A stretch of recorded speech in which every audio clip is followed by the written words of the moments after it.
Jika tak sengaja video ini hadir di beranda teman-teman yang belum punya utang tetapi mau berusaha membuat suatu usaha tetapi kebingungan dengan modal.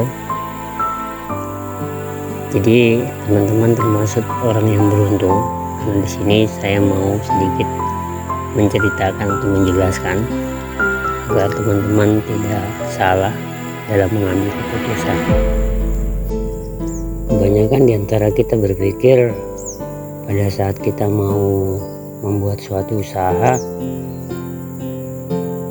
kadangkala yang jadi permasalahan atau problem kita untuk membuat sebuah usaha kebanyakan dikendalai oleh modal, sehingga kebanyakan di antara kita memilih untuk berutang atau meminjam ke sebuah organisasi pinjaman dengan alasan kalau nggak utang nggak punya modal, kalau nggak utang nggak punya usaha, kalau nggak utang bahkan kadang-kala kita berpikir kalau nggak utang kita nggak semangat, dengan berutang kita semangat. Ya sebenarnya nggak salah sih dari pemahaman itu. Sebenarnya manusia semua punya hak untuk berpikir. Jadi video kali ini saya buat bukan untuk menggurui atau merasa saya sudah lebih benar dari pemahaman yang saya pikirkan. Jadi nggak seperti itu. Saya hanya mau membagi soal kisah yang saya sendiri baru dapatkan, artinya saya sendiri baru mendapatkan pemahaman, pemikiran yang saya dapat dari realita saya, yang dimana jatuh bangun karena berutang. Agar tidak ada korban-korban berikutnya dan teman-teman bisa melangkah, bisa berusaha, bisa mempunyai usaha tanpa berutang. Ternyata di sini saya baru sadar bahwa tanpa kita berutang pun kita bisa melangkah, kita bisa berusaha, bahkan lebih hebat dibandingkan yang melangkah dengan metode utang. Pemahaman yang pertama itu manusianya, kedua metode, ketiga modal, keempat manajemen. Setelah kita sudah memiliki pemahaman dan mindset seperti itu, sehingga modal bukan jadi halangan, utang bukan jadi solusi untuk kita melangkah. Yang pertama manusianya, mau tidak. Yang kedua metodenya, bagaimana caranya. Setelah manusianya kita mau, semangat. Yang kedua metodenya, bagaimana caranya kita berpikir, bagaimana caranya mungkin kita bisa kerja di tempat lain daripada kita berutang, daripada kita memutuskan langsung berutang.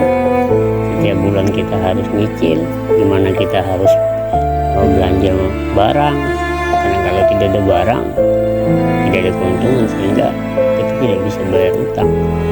Tapi kalau kita menggunakan cara atau metode manusianya dulu, artinya kita semangat. Yang kedua metodenya dengan cara apa? Mungkin dengan cara kita bisa kerja di tempat lain sehingga kita dapat gaji, dapat uang.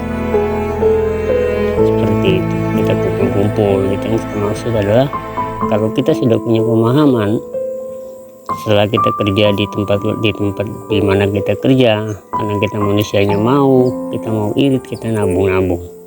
Ya memang kuncinya sabar, nggak mudah memang, tapi saya yakin lebih hebat ketimbang kita dengan pemahaman yang sebenarnya ekstrim dengan cara berutang itu. Saya rasa berutang itu adalah cara yang paling ekstrim, yang paling ambisi. tapi kebanyakan diantaranya gagal. Jadi ketika kita sudah lalui kedua metode itu, yang jadi kendalanya banyak orang, yang tadi saya bilang bahwa yang ketiga itu adalah modal.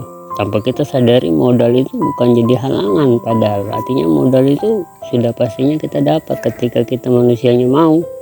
Metodenya dengan cara yang seperti itu, dengan sendirinya modal itu kan bukan jadi halangan, kita sudah dapat modal itu. Lanjut yang keempat, manajemen.